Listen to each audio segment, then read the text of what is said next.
ಚಿಕ್ಕೋಡಿ ಶೈಕ್ಷಣಿಕ ಜಿಲ್ಲೆಯ ಛಲವಾದಿ ಮುಖಂಡರ ವಿಭಾಗೀಯ ಮಟ್ಟದ ಚಿಂತನ ಮಂಥನ ಸಭೆಯನ್ನು ಬರುವ ಆಗಸ್ಟ್ 10ರಂದು ಸೋಮವಾರದಂದು ನಗರದ ಪರಟಿ ನಾಗಲಿಂಗೇಶ್ವರ ಕಲ್ಯಾಣ ಮಂಟಪದಲ್ಲಿ ಹಮ್ಮಿಕೊಳ್ಳಲಾಗಿದೆ ಎಂದು ಮುಖಂಡ ರಾವ್ ಸಾಹೇಬ್ ಫಕೀರೆ ತಿಳಿಸಿದರು. ಪತ್ರಿಕಾಗೋಷ್ಠಿಯಲ್ಲಿ ಮಾತನಾಡಿದ ಅವರು, ಚಿಕ್ಕೋಡಿ, ರಾಯಭಾಗ, ಅಥಣಿ, ಕಾಗವಾಡ ಹಾಗೂ ಹುಕ್ಕೇರಿ ಸೇರಿದಂತೆ ವಿವಿಧ ಕ್ಷೇತ್ರಗಳ ಛಲವಾದಿ ಸಮಾಜದ ಮುಖಂಡರು ಸ್ವಯಂ ಪ್ರೇರಿತವಾಗಿ ಈ ಸಭೆಯಲ್ಲಿ ಭಾಗವಹಿಸಲಿದ್ದಾರೆ ಎಂದು ತಿಳಿಸಿದರು. ಶೋಷಿತ ಛಲವಾದಿ ಸಮುದಾಯದ ಮೇಲಾಗುತ್ತಿರುವ ಅನ್ಯಾಯ ಹಾಗೂ ಸಮುದಾಯಕ್ಕೆ ಕಾನೂನುಬದ್ಧವಾಗಿ ಸಿಗಬೇಕಾದ ಹಕ್ಕುಗಳ ಕುರಿತು ಗಹನದ ವಿಶ್ಲೇಷಣೆ ಮತ್ತು ಚಿಂತನೆಯನ್ನು ಸಭೆಯಲ್ಲಿ ನಡೆಸಲಾಗುವುದು ಎಂದು ಅವರು ವಿವರಿಸಿದರು. ಸಮಾಜದ ಸಾಹಿತ್ಯ ಚಿಂತನೆಗೆ ಪ್ರಸಿದ್ಧ ಕೊಡುಗೆ ನೀಡಿದ ಗುಲ್ಬರ್ಗಾದ ಪ್ರಸಿದ್ಧ ಸಮಾಜ ಚಿಂತಕ ಡಾಕ್ಟರ್ ವಿಠಲ್ ವಗ್ಗನ್ ಅವರನ್ನು ಸಭೆಗೆ ವಿಶೇಷ ಆಹ್ವಾನಿತರಾಗಿ ಆಗಮಿಸಲಿದ್ದಾರೆ. ಈ ಮಹತ್ವದ ಸಭೆಯಲ್ಲಿ ಸುಮಾರು 300 ರಿಂದ 400 ಜನ ಮುಖಂಡರು ಹಾಗೂ ಕಾರ್ಯಕರ್ತರು ಭಾಗವಹಿಸುವ ನಿರೀಕ್ಷೆ ಇದೆ ಎಂದು ರಾವ್ ಸಾಹೇಬ್ ಫಕೀರೆ ಹೇಳಿದರು. ಸಮುದಾಯದ ಧ್ವನಿಯನ್ನು ಗಟ್ಟಿಗೊಳಿಸಲು ಮತ್ತು ಸಮಾಜದಲ್ಲಿ ಜಾಗೃತಿ ಮೂಡಿಸಲು ಈ ಕಾರ್ಯಕ್ರಮಕ್ಕೆ ಎಲ್ಲ ಮುಖಂಡರು ಕೈಜೋಡಿಸಿ ಯಶಸ್ವಿಗೊಳಿಸಬೇಕಾಗಿ ಮನವಿಯನ್ನು ಮಾಡಿದರು. ಈ ಸಂದರ್ಭದಲ್ಲಿ ಮಾತನಾಡಿದ ಮುಖಂಡರು ಹಾಗೂ ನ್ಯಾಯವಾದಿಗಳಾದ ಸುದರ್ಶನ್, ನಮ್ಮ ಮಕ್ಕಳಿಗೆ ಉಜ್ವಲ ಭವಿಷ್ಯಕ್ಕಾಗಿ ನಾವೆಲ್ಲರೂ ಒಗ್ಗಟ್ಟಾಗಿ ಶ್ರಮಿಸುವುದು ಅತ್ಯಂತ ಅಗತ್ಯವಾಗಿದೆ. ಈ ನಿಟ್ಟಿನಲ್ಲಿ ಬೆಳಗಾವಿ ಜಿಲ್ಲೆ ಚಿಕ್ಕೋಡಿ ವಿಭಾಗದಲ್ಲಿ ಪ್ರಥಮ ಬಾರಿಗೆ ಸಮುದಾಯದ ಚಿಂತನ ಮಂಥನ ಸಭೆಯನ್ನು ಆಯೋಜಿಸಲಾಗಿದೆ ಎಂದು ತಿಳಿಸಿದರು. ಮುಂದುವರೆದು ಮಾತನಾಡಿದ ಅವರು, ನಮ್ಮ ಸಮುದಾಯದ ಹಿತಾಸಕ್ತಿ ಹಾಗೂ ಸಮಾಜದ ಅಭಿವೃದ್ಧಿಗಾಗಿ ನಾವೆಲ್ಲರೂ ಒಗ್ಗೂಡುವುದು ಕಾಲ ಅಗತ್ಯವಾಗಿದೆ. ಆದ್ದರಿಂದ ಎಲ್ಲರೂ ಭಿನ್ನಾಭಿಪ್ರಾಯ ಮರೆತು ಒಂದಾಗಬೇಕು ಎಂದು ಕಳಕಳಿಯಿಂದ ವಿನಂತಿಸುತ್ತೇನೆ. ಪ್ರಸ್ತುತ ರಾಜಕೀಯ, ಶೈಕ್ಷಣಿಕ ಹಾಗೂ ಸಾಮಾಜಿಕ ಕ್ಷೇತ್ರಗಳಲ್ಲಿ ಛಲವಾದಿ ಸಮಾಜವನ್ನು ಪಕ್ಕಕ್ಕೆ ತಳ್ಳುವ ಪ್ರಯತ್ನಗಳು ನಡೆಯುತ್ತಿವೆ. ನಮ್ಮಲ್ಲಿಯೇ ದ್ವೇಷ ಭಾವನೆಯನ್ನು ಹುಟ್ಟುಹಾಕಿ ನಮ್ಮನ್ನು ಸಮಾಜದಿಂದ ಹೊರಗಿಡುವ ಕುತಂತ್ರಗಳು ಹಾಗೂ ಸಂಘಟಿತರಾಗಿ ಪ್ರತಿಭಟಿಸಬೇಕಾಗಿದೆ. ಛಲವಾದಿ ಸಮುದಾಯವನ್ನು ಮಾತ್ರ ಪ್ರತಿಯೊಂದರಲ್ಲಿ ಹಿನ್ನೆಲೆಗೆ ಸ್ಮರಿಸಲಾಗುತ್ತಿದೆ.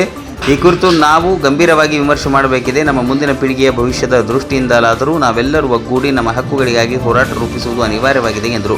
ಈ ಸಂದರ್ಭದಲ್ಲಿ ಮುಖಂಡರಾದ ಅಪ್ಪ ಸಾಹೇಬ್ ಬ್ಯಾಡಿ, ರಾಮಚಂದ್ರ ಶಿಪುರೆ, ಮುತ್ತು ರಾಯಣ್ಣವರ್, ಮಹದೇವ್ ಮುನ್ನೋಳಿಕರ್, ಅಶೋಕ್ ಮಾಳ್ಗೆ, ನಿರಂಜನ್ ಕಾಂಬ್ಳೆ, ರಾಘವೇಂದ್ರ ಸನದಿ, ಮನೋಹರ್ ಮಾಳ್ಕರಿ, ಅಶೋಕ್ ಮಾಳ್ಗೆ, ವಿನೋದ್ ಮಾಳ್ಗೆ, ವಿದ್ಯಾಧರ್ ಚಿತಳೆ, ನಂದಕುಮಾರ್ ಧರಬಾರೆ, ಬಜರಂಗ್ ಖಾತೆದಾರ್, ಸುರೇಶ್ ತಳವಾರ್, ಶಿವು ಮದ್ದಾಳೆ, ಯಲ್ಲಪ್ಪ ಕಟ್ಟಿ ಇತರರು ಉಪಸ್ಥಿತರಿದ್ದರು. ಪ್ಯೂರ್ಲಿ ಛಲವಾದಿಯವರನ್ನು ಪ್ರತಿಯೊಂದು ರಾಜಕೀಯ ಇರ್ಬೋದು, ಶೈಕ್ಷಣಿಕ ಇರ್ಬೋದು, ಸಾಮಾಜಿಕ ಇರ್ಬೋದು, ಪೂರ್ತಿ ನಮ್ಮನ್ನು ಅಲ್ಲಗಳಿತಾ ಇದ್ದಾರೆ.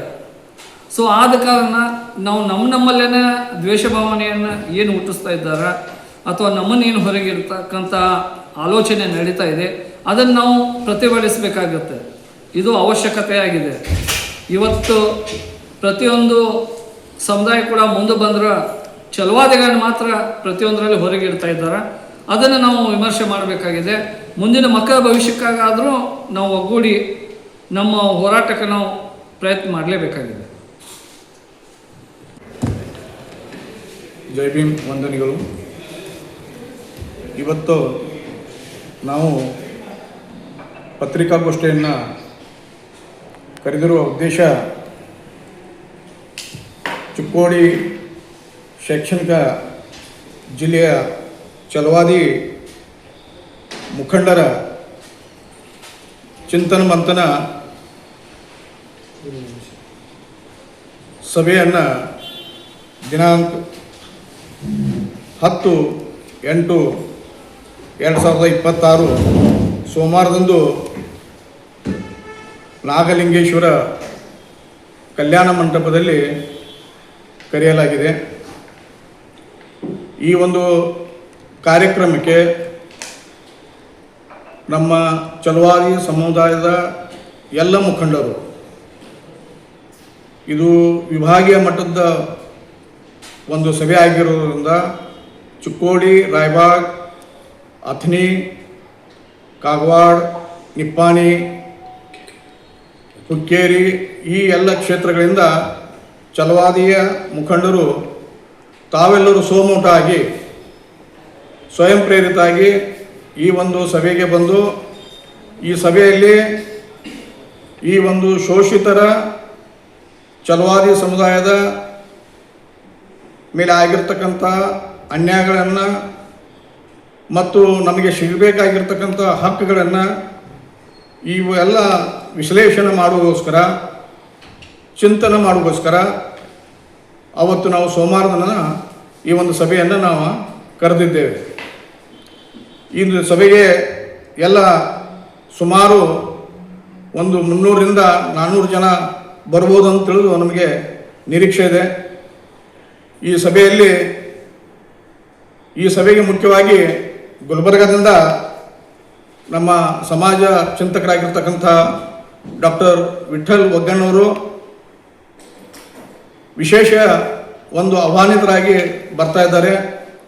ಯಾಕೆಂದರೆ ವಿಠ್ಠಲ್ ಒಗ್ಗಣ್ಣವರು ಅವರು ಈ ಒಂದು ಸಮಾಜ ಚಿಂತಕರಲ್ಲಿ ಸಮಾಜದ ಒಂದು ಸಾಹಿತ್ಯ ಅವರ ಕೊಡುಗೆ ಸಾಕಷ್ಟು ಇದ್ದರಿಂದ ಡಾಕ್ಟರ್ ವಿಠ್ಠಲ್ ಒಗ್ಗಣ್ಣವರನ್ನು ನಾವು ಕರೆಸಿದ್ದೇವೆ. ಅದಕ್ಕಾಗಿ ದಯವಿಟ್ಟು ಈ ಪತ್ರಿಕಾ ಮುಖಾಂತರ ನಮ್ಮ ಈ ಛಲವಾದಿ ಸಮಾಜಕ್ಕೆ ನಾನು ಕೇಳಿಕೊಳ್ಳುವುದಂದರೆ, ನಾವು ಒಂದು ಗಟ್ಟಿ ಧ್ವನಿಯಾಗಿರಬೇಕಾಗಿದ್ದರೆ, ಒಂದು ಗಟ್ಟಿ ಧ್ವನಿಯಾಗಿ ಸಮಾಜವನ್ನು ಒಂದು ಜಾಗೃತ ಮಾಡಬೇಕಾಗಿದ್ದರೆ ತಾವೆಲ್ಲರೂ ಈ ಒಂದು ಸಭೆಗೆ, ಈ ಒಂದು ಕಾರ್ಯಕ್ರಮಕ್ಕೆ ತಾವೆಲ್ಲರೂ ಕೈ ಜೋಡಿಸಿ ಈ ಕಾರ್ಯಕ್ರಮವನ್ನು ಯಶಸ್ವಿಯನ್ನಾಗಿ ಮಾಡಬೇಕಂತ ತಿಳಿದು ನಾನು ಪತ್ರಿಕಾ ಮುಖಾಂತರ ನಮ್ಮ ಸಮಾಜದ ಎಲ್ಲ ಮುಖಂಡರಿಗೆ ಕೇಳಿಕೊಳ್ತಾ ಇದ್ದೇನೆ. ಆತ್ಮೀಯ ಛಲವಾದಿ ಸಮುದಾಯದ ಮುಖಂಡರಿಗೆ ಜೈ ಭೀಮ್ ವಂದನೆಗಳನ್ನು ಹೇಳುತ್ತಾ, ಈಗಾಗಲೇ ನಮ್ಮ ಸಂಘದ ಅಧ್ಯಕ್ಷರಾದಂಥ ರಾವಸಾಬ್ ಫಕೀರಿಯವರು ಸವಿಸ್ತಾರವಾಗಿ ಮನವಿ ಮಾಡಿಕೊಂಡಿದ್ದಾರೆ. ಅದೇ ರೀತಿ ನಮ್ಮ ಸಮುದಾಯದ ಮುಖಂಡರಿಗೆ ನಾನು ವಿನಂತಿಸಿಕೊಳ್ಳುವುದೇನೆಂದರೆ, ಆಕಸ್ಮಿಕವಾಗಿ ನಾವು ಯಾರನ್ನಾದರೂ ಸಂಪರ್ಕಿಸೋದು ನಮ್ಮಿಂದ ಬಿಟ್ಟು ಹೋಗಿದ್ರೂ ಕೂಡ ಅದನ್ನು ಅನ್ಯಥಾ ತಾವು ತಪ್ಪ ಭಾವನೆ ಮಾಡಿ ಈ ಸಮುದಾಯದ ಒಗ್ಗಟ್ಟಿಗೆ ಹೊರಗುಳುವುದು ಸಮಂಜಸವಲ್ಲ ಅಂತ ನನ್ನ ಅಭಿಪ್ರಾಯ.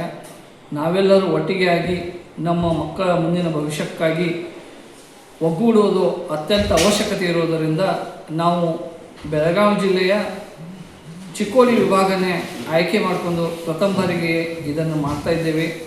ಆದ ಕಾರಣ ಇವರೆಲ್ಲ ಅಲ್ಲದೆ ಎಲ್ಲರೂ ಕೂಡ ಒಗ್ಗಟ್ಟಿನಿಂದ ನಮ್ಮ ಸಮುದಾಯದ ಹಿತಾಸಕ್ತಿಗಾಗಿ ಹಾಗೂ ಸಮಾಜದ ಆಗುವುಗಾಗಿ ನಾವು ಒಗ್ಗೂಡುವುದು ತುಂಬ ಅವಶ್ಯಕ ಆಗಿದೆ.